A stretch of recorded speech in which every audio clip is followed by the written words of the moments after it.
Amigos en todo el país, bienvenidos a Mesa de Análisis. En la actualidad, un programa del Sistema de Radio y Televisión de la Universidad Católica de Santiago de Guayaquil. Los saluda Alberto Franco. Usted está en sintonía de 1190M en radio, canal 42 en UHF y canal 74 en TV Cable. Hoy hemos invitado a nuestro estudio a dos distinguidos analistas para examinar tanto desde el punto de vista político como del jurídico los resultados de la consulta popular y el futuro político que se manejará desde la Asamblea Nacional. Ellos son el ingeniero Antonio Tramontana, analista político, marquetero político, y el doctor Roberto López, constitucionalista. Bienvenidos, gracias por acompañarnos y por estar con nosotros. Nos adentramos al tema que nos reúne hoy y para darle pie a nuestro diálogo en el estudio, escuchemos los comentarios del analista político Byron López. Destaca que la concertación es el único camino viable para el desarrollo en múltiples ámbitos luego de conocerse los resultados de la consulta popular. No nos olvidemos que al respecto el señor presidente de la República se manifestó contrario a la concertación y más bien trató de insinuar de que era necesario una radicalización de la revolución ciudadana. Adelante con el video.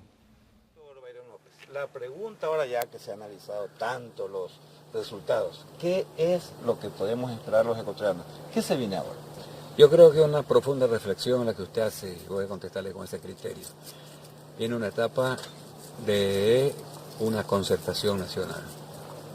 Yo creo que el país no puede seguir viviendo en una etapa de confrontación, insultos, amenazas, vituperios que no conducen a nada.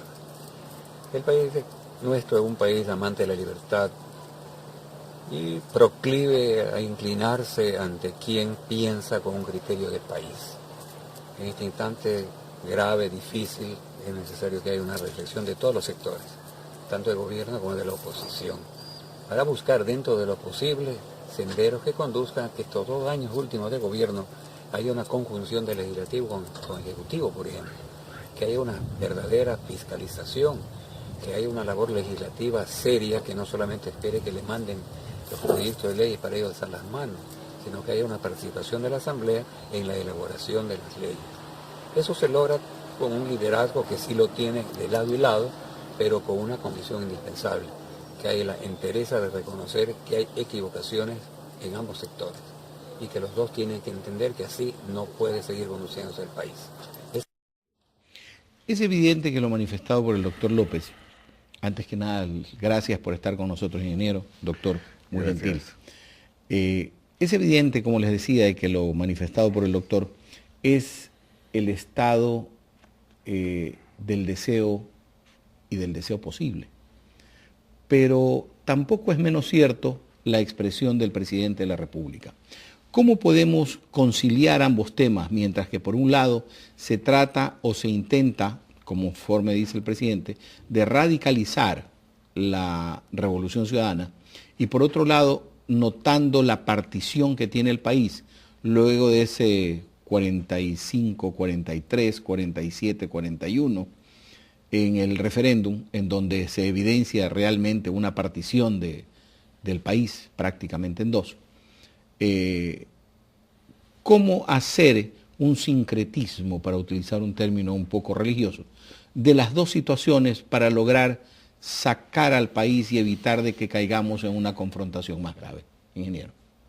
Muy buenos días, complacido pues de estar con ustedes. Hoy 31 de mayo, ¿sabe qué le puedo decir? Estamos a 2 años probablemente de las próximas elecciones. Y si yo hiciera la autopsia de la consulta popular, me pondría a pensar muy seriamente que el 47, 52, 48, lo que sea, me representa que ya no tengo cierta o determinada acogida en provincias como Loja, en provincias como Cañar. Eso como lectura me diría de que eventualmente los votos están, pero no hay líderes. Y a eso es lo que yo tengo que cuidarme como presidente de la República. Concertación válida, pero con otro tipo de plataforma. Esta es una revolución que tiene que radicalizarse. Esta es una revolución en la cual fuimos una consulta para tratar de superar un problema legal, pero el problema legal, como siempre se ha venido sosteniendo a través de la historia del país, sucede que es una suerte de maldición satánica. Quien se ha metido con la justicia o con las leyes, lo hemos venido sosteniendo, termina pagando un craso error.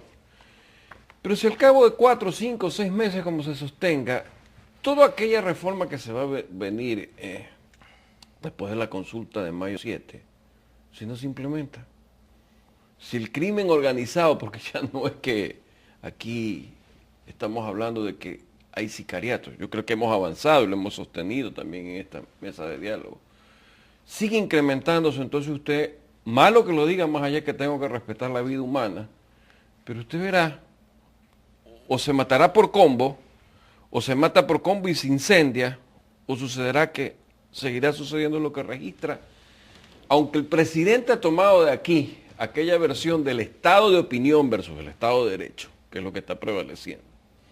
¿Bajo qué esquema él podrá entender una concertación? Yo lo dudo, porque su efecto inmediato es 2012, elecciones, primera vuelta. 2013, elecciones en abril aproximadamente de segunda vuelta, donde ahora debemos recordar que el Código de la Democracia demanda que los candidatos asambleístas se eligen en esa segunda vuelta. Es el todo o nada. Él sabe que tiene que en algún momento llegar a radicalizar, porque en el momento que abre las puertas a la concertación, se diluye el mismo, pues. O sea, ya no es concentrado, sino diluido. Y bajo ese concepto, lo que él está sosteniendo, a mí me parece que tiene en su lógica política totalmente la razón. Más allá que lo que ha expresado el doctor Byron López, es lo adecuado, es lo correcto, pero hay un recambio. Él tendrá que sostener si puede otra vez ganar en una primera vuelta y no haber segunda vuelta. Ya le va a ser difícil. El problema es que no hay líder y los votos están regados así. Ese es el concepto político, la visión política.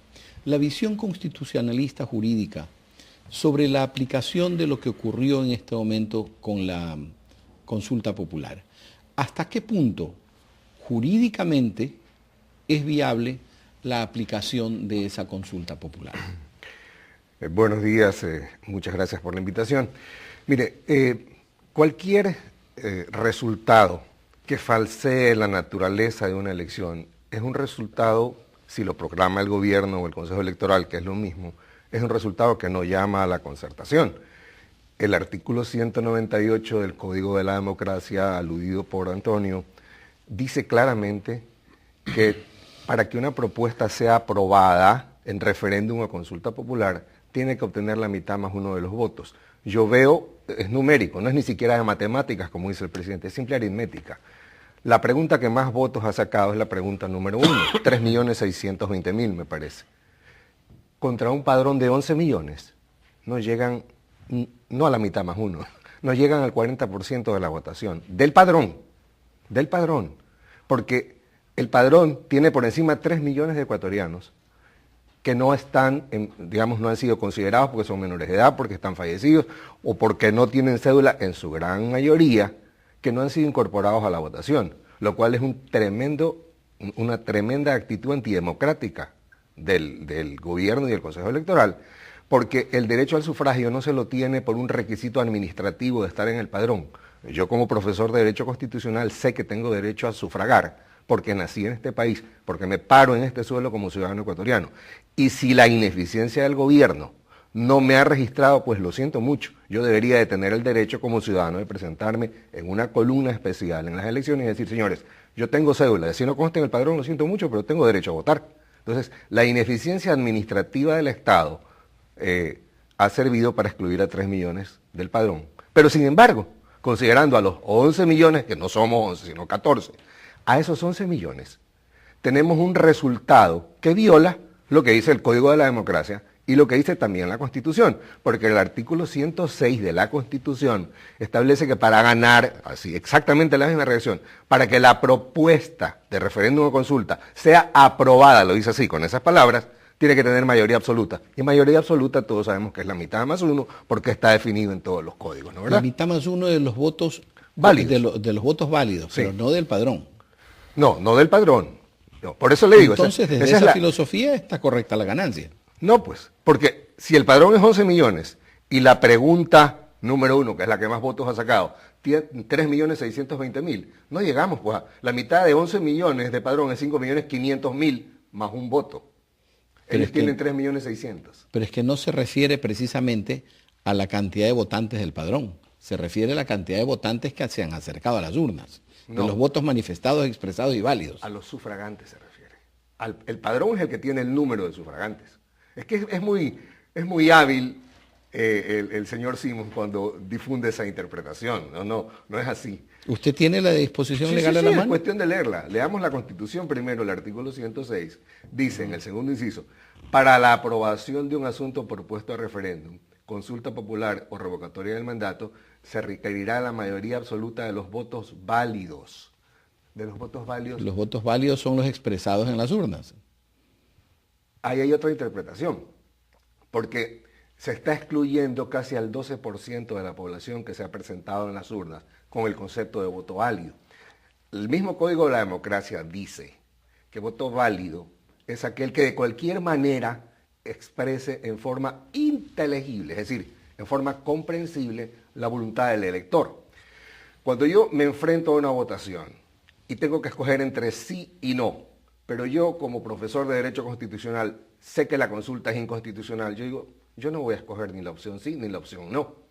Puede ser que sea el caso minoritario, pero hay muchas personas que deben de tener otras razones. Entonces dicen, ok, yo voto en blanco, pero después pienso, no, pues, a un gobierno que me dice durante 5 años una serie de cosas en las cuales yo ya no creo, no le voy a dar un voto en blanco porque me lo pueden rayar.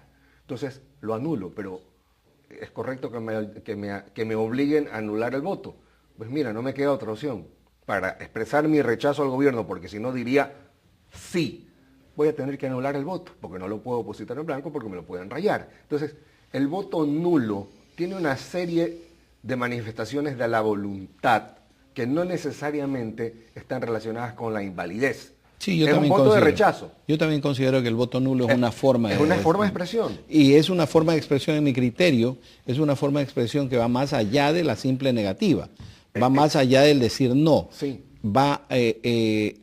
Va directamente en contra de la manifestación del acto. Exactamente. Mi criterio, ¿no? Sí, No sé lo que tú... sí. Y sobre esto podemos discutir mucho. Son minoría. Sí. Voto No, nulo. es una minoría muy importante, que es el 12% de la población. Pero volviendo a nuestro tema, sí. Usted habla de que se necesita el 50% del padrón, pero el 50% más uno del padrón, pero lo que dice la ley es de los votos válidos. Insisto, si incorporamos los blancos y los nulos a los válidos, estamos hablando de un 12% adicional con el cual, como no están a favor, perdían las elecciones en todas las preguntas. Entonces, fíjese usted cómo la forma de interpretar la Constitución... Pero eso está en la ley. Está en la Constitución. La definición y está en del voto válido está en el artículo en la 125, claro. En la ley, perdón. En la ley, claro. Sí. Como lo acabo de decir, se tendrá como válidos los votos emitidos en las papeletas suministradas por la Junta y que de cualquier modo, fíjese cómo la omisión que yo acabo de cometer es lo más importante, que de cualquier modo quiere decir sí, no, nulo o blanco. De cualquier modo es eso. De cualquier modo no lo podemos entender sino como dice aquí. ¿Usted cree que cabe la interpretación política de la normativa legal? Yo creo que cabe otra interpretación mayor a lo que sostiene aquí Roberto, que es la que debemos en este momento, desde el punto de vista de la academia, lanzarlo.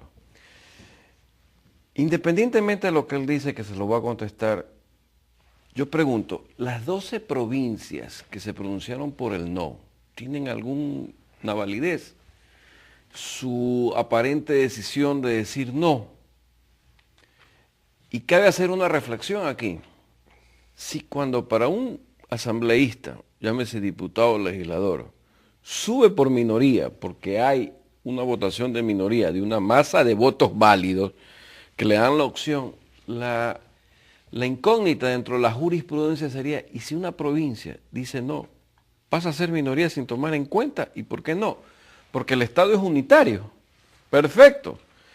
Pero el estamento de justamente haber aprobado esta Constitución de Montecristi reconoce el Estado plurinacional y se respetan ciertas independencias de los pueblos. Mi pregunta es, ¿cuál es la norma suprema?